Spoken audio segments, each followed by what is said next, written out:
Coming from someone who used to stand in line for hours to pick up the Harry Potter books on release day, being able to exist in at least some capacity in the wizarding world has always been a dream. In its build-up to release, Hogwarts Legacy seemed to promise an adventure unlike any other video game adaptation of this series. After playing, the target audience of this experience has me a little confused, but I can't deny that I was having a great time, no matter what area of gameplay I put time into.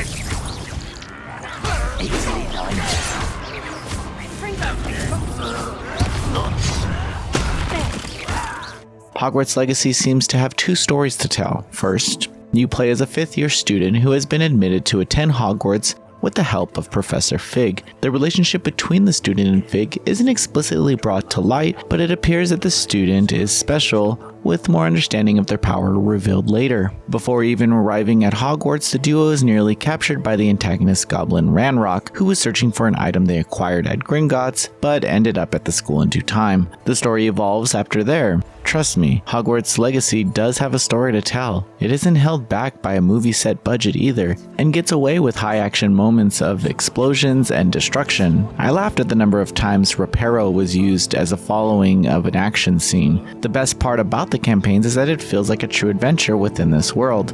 It does tend to hold your hand through explanations and lengthy dialogue, but it remedies that by allowing you some agency over the conclusion. Depending on your house, you may be inclined to sway to a specific ending, but there's room to be yourself. Still, choices in the game don't seem to affect the broader narrative and mainly affect side activities and the ending. The story has a great way of making each student and teacher have their own identity. This extends to the surrounding world. Each shopkeeper or person you meet can impact the narrative, even though many encounters are optional. Having the freedom to spend time where I wanted or choosing to interact with characters I liked more was a bonus to the overall experience. The writing is fantastic, as it manages fan service alongside putting a unique mark on the series. Longtime fans will catch recognizable character names, but those who loosely understand may just go to Google to check Harry Potter history. Suffice it to say, the primary campaign is pretty good, if not a bit overly cheesy at times, but this is based on a world where magic exists, so you can't get any cheesier than that.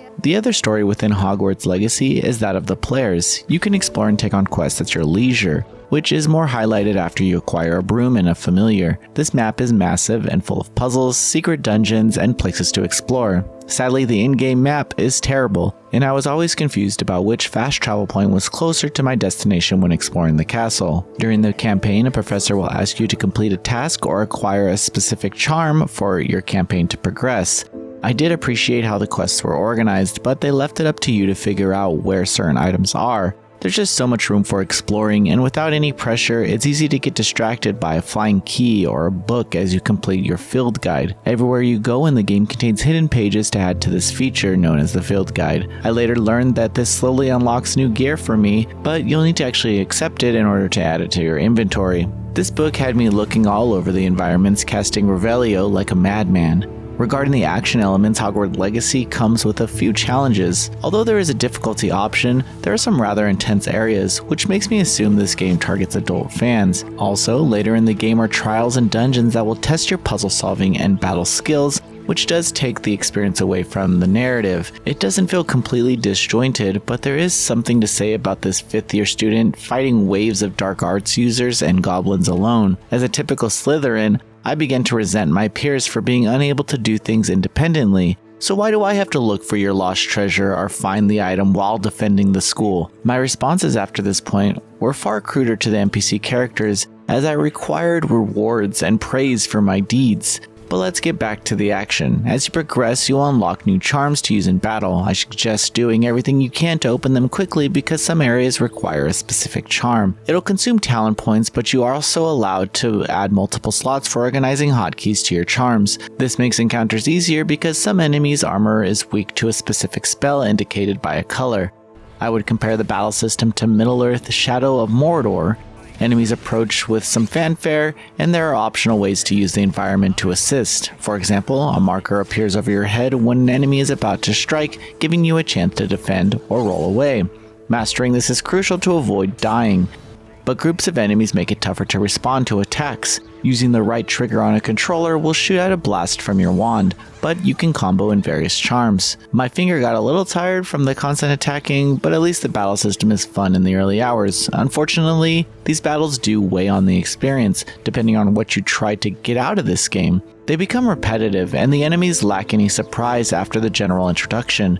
Sometimes it feels like I'm some secret superhero keeping the world safe on my own at night, and during the day I go around being an average student. Kind of like Persona. Equipment can be found throughout the entire game and raises the base stats of a character, along with the option to upgrade them. However, in the opening hours, you'll want the strongest gear equipped, which will surely leave your character looking strange. There's plenty of wacky equipment to wear, but I would say that you don't start looking cool until way later in the adventure. Additional aspects led to more time players can invest in this game are, for starters, the Room of Requirement. Players can customize the room, which doubles as a potion and potting crafting area. This allows you to have a special place for all your stuff, but I never felt like I deserved it over the other students, which made me feel more like an outcast. On the performance end, Hogwarts Legacy ran smoothly. I thought the animations during cutscene were great, but the audio did desync in some areas. Still, I found the overall design of each environment to be magical, for lack of a better word.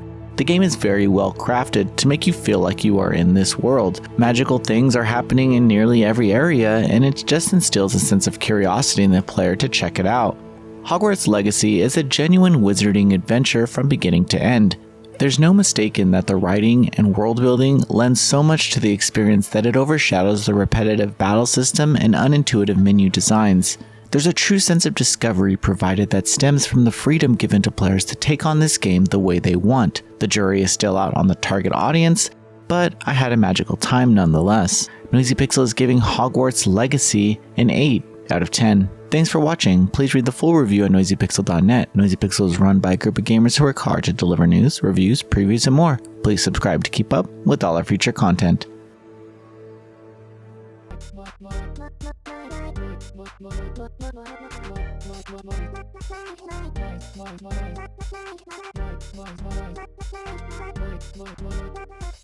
Noisy Pixel.